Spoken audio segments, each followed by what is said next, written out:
আপনি একজন হাফেজ মানুষ, আপনি যখন আলোচনা করেন তখন আয়াত নম্বর, পৃষ্ঠা নম্বর, পারা নম্বর, লাইন নম্বর, রুকু নম্বর সবকিছু আপনি বলে দেন। অনেকেই আলোচনা করে থাকে যে আপনি আলোচনার জন্য এই জাতীয় কিছু আয়াত আপনি নিজে কন্ট্রোল করে নিয়েছেন, যে এই আয়াতের পরে আলোচনা করবো, এই আয়াতটার পৃষ্ঠা এত, পারা নম্বর এত, রুকু এত এত, মানে এইভাবে আসলে কি ওইটা, নাকি আপনাকে যে কোনো আয়াত আপনার সামনে বললে আপনি সেই আয়াত নম্বর, পৃষ্ঠা নম্বর, রুকু নম্বর সব বলে দিতে পারেন? আসলে বিষয়টা কোরআন শরীফ আমি পড়তে পড়তে, যেহেতু তারাবি পড়িয়েছি প্রায় 19 বছর, প্রায় একাই।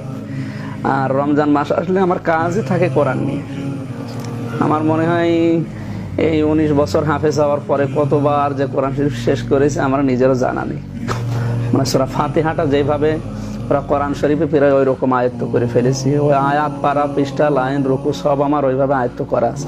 কোনো আয়াতের একটা শব্দ বললেই আমার মনে চলে আসে যে এইটা অমুক জায়গায় আছে, আর এটা অতবার আছে কোরআন শরীফে। আমার মেমোরিতে এমনি চলে আসে, আমার ঠিক করা লাগে না, এমনিতে আমার আয়ত্ত হয়ে গেছে। আসলে পড়তে পড়তে পড়তে পড়তে আয়ত্ত হয়ে গেছে। আপনাদের সূরা ফাতিহার ইহদিনাস সিরাতাল মুস্তাকিম বললে কি বলা লাগবে যে এটা কোন সূরার আয়াত? ওই পুরা কোরআনের যে কোনো একটা আয়াত বললে আমার ওরকম মনে চলে আসে। পুরো কোরআনটাই আপনার মেমোরি ওইরকম হয়ে গেছে, মানে পড়তে পড়তে হয়ে গেছে। আমি নিজে থেকে আগে থেকে কন্ট্রোল করে রাখি না বা সাজিয়ে রাখি না যে এরপরে বলা লাগবে। একটা বললে ওর রিলেটেড যে সমস্ত আয়াত আছে এমনি চলে আসে। আমার যে কোনো বিষয় দিলে অন্তত ওই বিষয়ের আয়াত আমার মনে আগে চলে আসে। আপনি নবীকে কষ্ট দেওয়ার কোনো বিষয় বললে ওই আয়াত কোরআনে কয়টা আছে ওই সিরিয়াল হিসাবে ভেসে চলে আসে, একটার পর একটা আমি আয়াত, পারা, পৃষ্ঠা দিয়ে ইনশাআল্লাহ বলতে পারবো।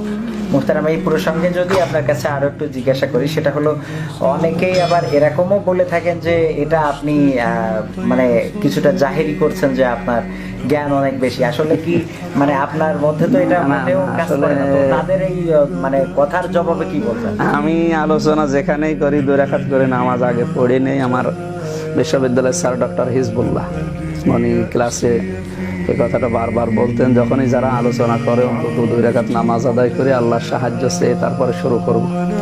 আমি এই কাজটা যেদিন থেকে আলোচনায় এসেছি, 3rd ইয়ার থেকে আমি আলোচনায় এসেছিলাম বিশ্ববিদ্যালয়ে, তো 3rd ইয়ার থেকে পর্যন্ত চলছে আজ প্রায় 7 বছর পর্যন্ত। এই 7 বছরের ভেতরে আমার তো পরিচিতি আজ 4.5-5 বছর বেশি। এর আগে তো বাইরের জেলাগুলো এভাবে যেতাম না। তা আমি আগেই নামাজ পড়ার পরে আমি যখন কথা বলি তখন বলে দিই যে লোভ, হিংসা, অহংকার, রিয়া এগুলো থেকে যেন আল্লাহ আমি মুক্ত থাকতে পারি।